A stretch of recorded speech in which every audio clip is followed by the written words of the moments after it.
Hello, everyone, and welcome to another episode of Spotlight on Security Tech Insights. Today, we have a really hearty topic where we're going to go into the real world around real incident response considerations from the trenches, but more specifically from our Cohesity CERT program and team. Think about this. In an ever-evolving threat landscape, cyber attackers are going after many different elements of the enterprise. So just a teaser, for example, infrastructure is just one attack surface that needs to stand out to be secured in a hardened fashion. Also, keeping in mind that security should be a team sport, meaning that security and infrastructure teams do need to work together. My name is Theresa Miller. I am the Senior Director of Technical Marketing here at Cohesity, and today I am joined by my guest, Aditya. Can you go ahead and introduce yourself? Hi, Theresa, and thank you for having me. I'm Aditya. I'm the VP of Cyber Resiliency Services at Cohesity. I've been at Cohesity for 6 years and generally in the data security industry for over 20 years. Thank you for having me here today. I cannot wait for us to have this conversation where we get to unpack what some of what you're seeing from the CERT team perspective. So, based upon your role within CERT, what are you seeing in the threat landscape? So, Teresa, we respond to several events continuously over the months, over the quarters, over the years. In fact, this team was instituted about 4 years ago. Based on that, we are seeing trends and pattern. One of the patterns we see out there is compromise of user logins, especially in any kind of federated identity providers, Active Directory being predominant out there. It's not that something is wrong with Active Directory; it's how you use it. People are susceptible to phishing attacks, weak passwords, what have you. And bad actors get in and cause damage. They can do destructive attacks, encryption. And attackers these days are very smart. They will go after the backup too, because they know that that's the last line of defense. So user compromise is a big thing. The other trend and pattern we see is that the attackers are looking for one attack but high blast radius. And that's why they're going after infrastructure. Quite often we see attacks at the hypervisor level. So if you take the hypervisor out, all the virtual machines running on them are gone, right? One attack, 20, 30, 40 VMs gone at a time. Similarly, we have seen like attacks at more further down the stack, sometimes at the IPMI layer. Um, the other pattern that we see is, we see repeated attacks for the same environment, same infrastructure, because they leave behind certain tools and tactics that they can reuse. So that just underscores the importance of completely cleaning up your environment after an attack. So there's no point just recovering it. If you recover, you will get reinfected. So those are some of the things that we are seeing in the threat landscape out there based on the incidents we respond to and our personal experiences. Yeah, I find all of that super interesting. I think infrastructure too. I feel like for a long time, there was this feeling of safety at that infrastructure level. And you mentioned the hypervisor. I think ILO specifically is one of those areas where we're more vulnerable than we realize within our systems. And so it's really interesting to hear your thoughts on that. Now, what about preparedness, Aditya? Do you think that they're surprised when these things happen? Do you think they're prepared enough? We see that they're surprised. This is one of those kind of things. Can this happen to me? Moment. We see that they're surprised. We see that they're underprepared. We see that there are lack of playbooks. When these kind of events happen, sometimes there is loss of communication and no network. So you're not even prepared to like do a Zoom call with a vendor who can help you. For all you know, you're walking in there with like a remote terminal access kind of system with a jump box trying to figure things out. So yes, people are not aware and people are not prepared. And there's a lot of work Cohesity is doing to educate and creating solution to raise more awareness around these matters. Yeah, that's the sort of state of affairs that we see. So, as you were describing that and just even reflecting on your response to the initial question, that blast radius is key to really understanding what an attacker might go after. They're going after the communications and then the infrastructure, amongst other things. They're really trying to impact the organization. And of course, on the other side, there's probably financial gain to them to bring things back online. So you've been really working very closely with enterprises as they plan for response, and you mentioned that this is an area that definitely needs some work. Can you share a common use case with our audience today that demonstrates an unexpected area of risk that should be secured? Yeah, we can dive a little deeper both in the user Active Directory space and the infrastructure space. So let's actually, talk about a real use case that we saw, wherein a weak credential in an Active Directory led a bad actor in with administrative privileges. And they encrypted the entire production VMware environment. And we got a call on a weekend, typically happens on a weekend when people are not watching, and we swung into action. One of the first things we do is ensure the integrity of the backup, right? Because we have to ensure that we can contain the impact and give a business opportunity to recover. Now, the customer was using Cohesity. They were using our multi-factor authentication, our data lock capabilities. What that meant was all the data was intact. There was no impact on the backup infrastructure. So from there on, we worked with the customer on a recovery strategy. Now, before recovery, we wanted to ensure there are no indicators of compromise. And there was a primary incident responder that they wanted to scan all the backups before they restore. So we use Cohesity features like instant volume mounts to provide access to all the data. And they went and completed their scans, got all the confidence. We prioritized all the workloads that they want to restore, and we brought the business back online. So what started off as a weak credential or a compromise of a user ended up with production outage, but then with a recovery.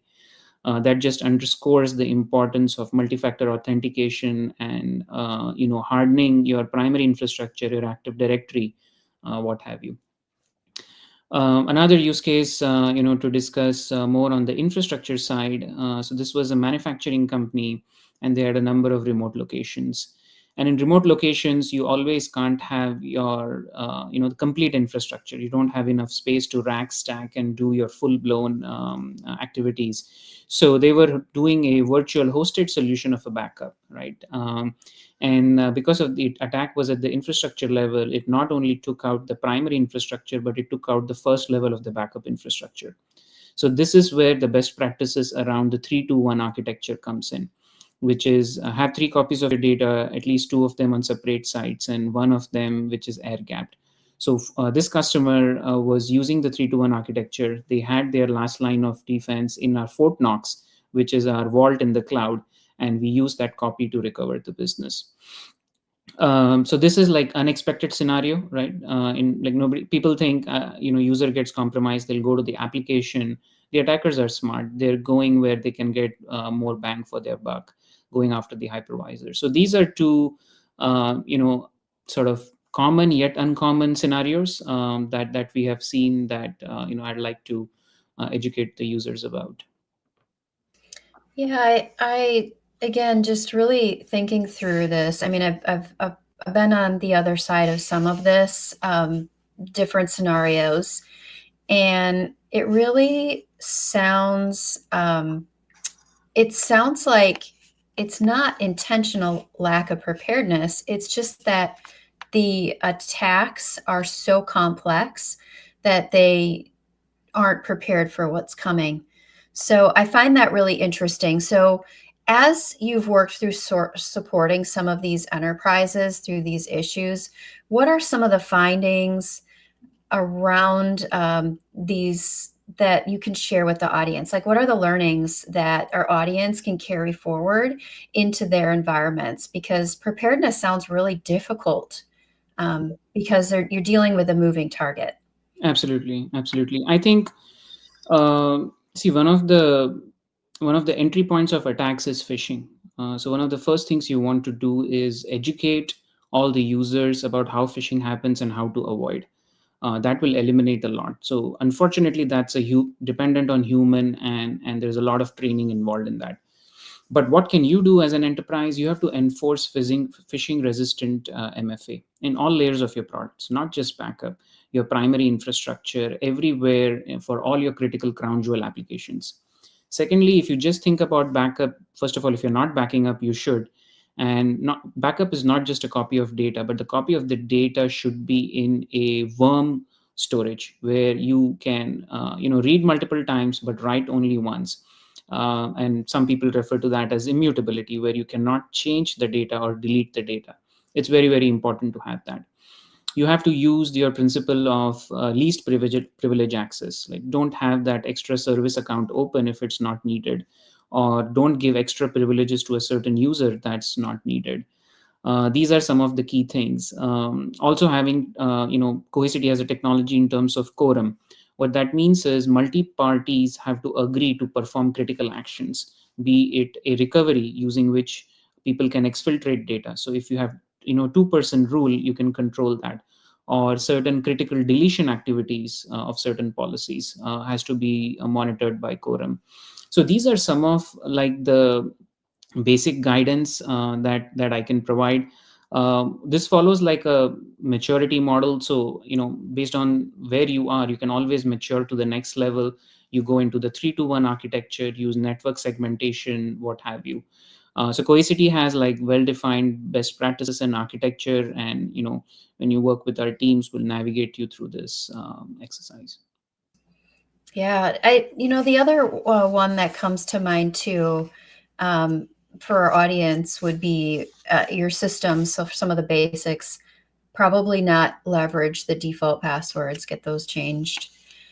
So how do we next level that, Aditya? What does it mean to really be prepared for a cyber attack, despite the fact that they can be so varied?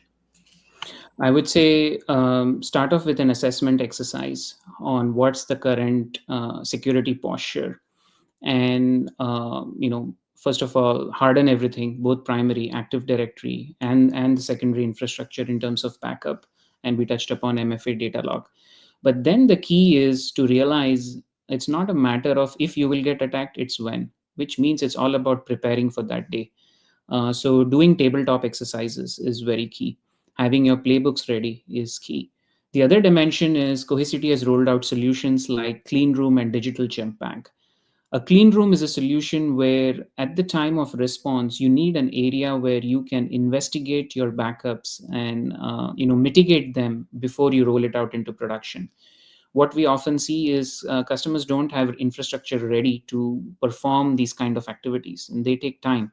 Cohesity can recover assets in sometimes minutes, but if this infrastructure is not ready, where are you going to restore and inspect these elements that you want to? So designing a clean room solution for inspection and then further mitigation is very important. The concept of a digital jump bag is very important, much like a physical gem bag. Or if I may take the analogy, your earthquake toolkit, your flashlight, your water, or your granola bar kind of thing. Kids are given these things. So digital gem bag are the minimum set of most important tools that you're going to need at the time of response, and that can vary what this means for a different organization. For example, if somebody has to rebuild an application from an ISO, you need a trusted copy of an ISO. You may need a trusted copy of your Active Directory domain controller. So every environment is different.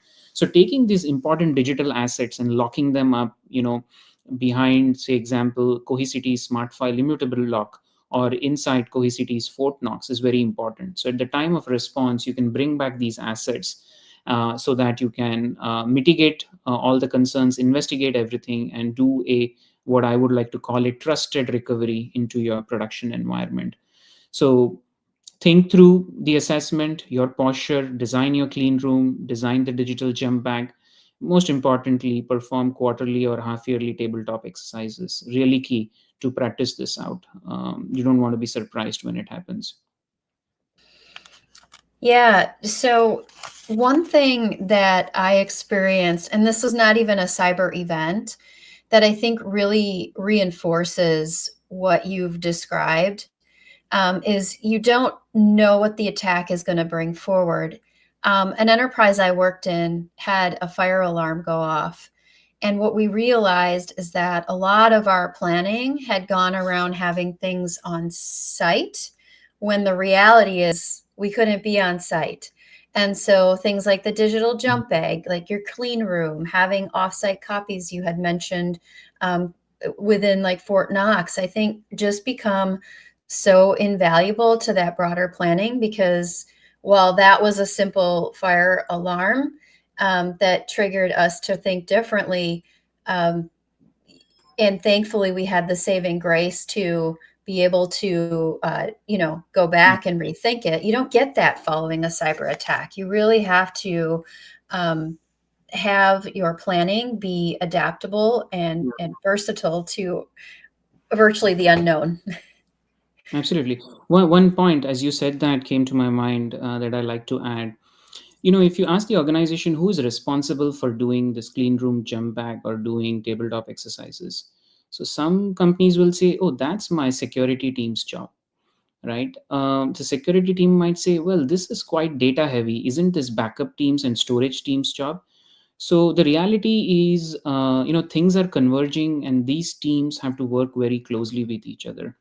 The storage team and the backup team have become data security teams. There is a security element. They play a critical role. They have to work with the SecOps, and the security team have to realize that this is the last line of defense that need to be hardened and can be used. In fact, it can be used very well in forensic investigations. So the merging of these roles or the high collaboration between these roles is needed in organization. Just thinking that this is the other team's job is not going to cut it. It's everybody's job. Yeah, I'm so glad you mentioned that.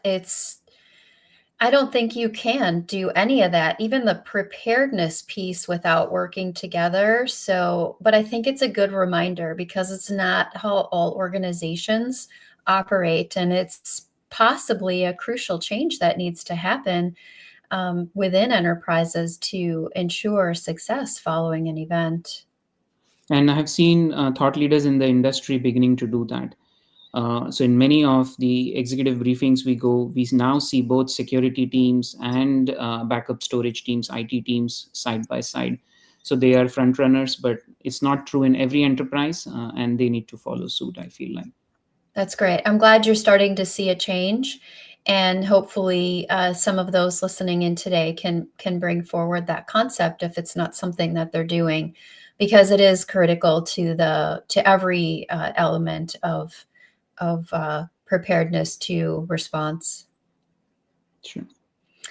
All right. So before we wrap things up today, I was wondering if you could tell our audience a little bit more about the Cohesity CERT services that we offer and how they could help them as a Cohesity customer. Absolutely. So, like I said, this team has been around for about 4 or 5 years, but just recently we forged partnerships with primary incident response vendors out there. This team comes into action when our customer calls us and says, we are under cyber attack. Can you help us? The role of this team, this is staffed by cybersecurity experts, and the role of this team is to first go in and contain any impact on the backup side. They'll do a thorough investigation, they'll do forensics to see what's the quality of data, has then been any impact, were all the best practices used, and that really helps in validating the quality of data. While the product ships with high security defaults, there are sometimes last mile integrations like different MFA tools which the customer has to configure. So the team validates all of that and gives a clean bill of health. Well, this is good data. We can now go and work on a recovery strategy. Now, based on the maturity of the customer, if the customer has a clean room solution, a digital jump back solution, the team will assist in going through the scanning, in going through the mitigation phase, but finally then get to the recovery phase. The team helps the customer prioritize, which are your crown jewel workloads, where do you want to restore, how do you want to restore. And there are 4 ways to restore, right? They all have different trade-offs based on the customer's environment and preferences. The right technique is used to perform a restore. So like I like to say, at this time, you don't want to sit and read a manual, right? You want expert advice just in time. And that is what the team essentially provides. We are offering this service for all of our Data Protect customers. That's included as part of the product. And very soon we'll offer this for our Net Backup customers as well. Where we have taken a leap forward is in forging partnerships with primary incident response vendors. We saw that there are several silos out there. A primary incident response vendor like Palo Alto Unit 42 or an Arctic Wolf spends time on the primary side, containing the impact and eliminating the bad actor and the files, and then typically recovery starts. But there is a lot of valuable data we have in backup that the primary investigators can use to expedite that investigation. Because what if a file is exfiltrated or encrypted? You don't have that key event file or audit log or registry key, but I can provide you that to solve that problem. So this is much like like a police department and a fire department collaborating to solve a problem. We also help put together data breach reports or data compromise reports, because if I know a file is missing, based on my classification tools, I can say what were the contents of those files. So we feel this is path breaking out there, and we have been able to respond faster, more comprehensively, and bring the business back online faster. Ultimately, it's about reducing the downtime, which is what is costing the business money. So that's what CERT is about. We are standing behind our product and our customers and making them resilient and bringing the business back online. That's wonderful. Do you know where our audience could go to find out some more information on that? Absolutely. On our website, if you search for the Cyber Event Response Team, there are very details on the solutions, the offering, handbook, our case studies. There's a lot of content out there. That's And wonderful. if you're an existing Cohesity customer, use your account reps to talk to us. We are available to give you security advice, from assessment to hardening to how to be better prepared for an attack. That's great. Well, Aditya, thank you so much for joining me today. Thank you, Teresa, for having me here and giving me this opportunity to share what I know based on my work. Our goal is to protect and defend the world's data, and that's why we're here. Thank you. Absolutely. And that wraps up another episode of Spotlight on Security Tech Insights. Thank you, everyone.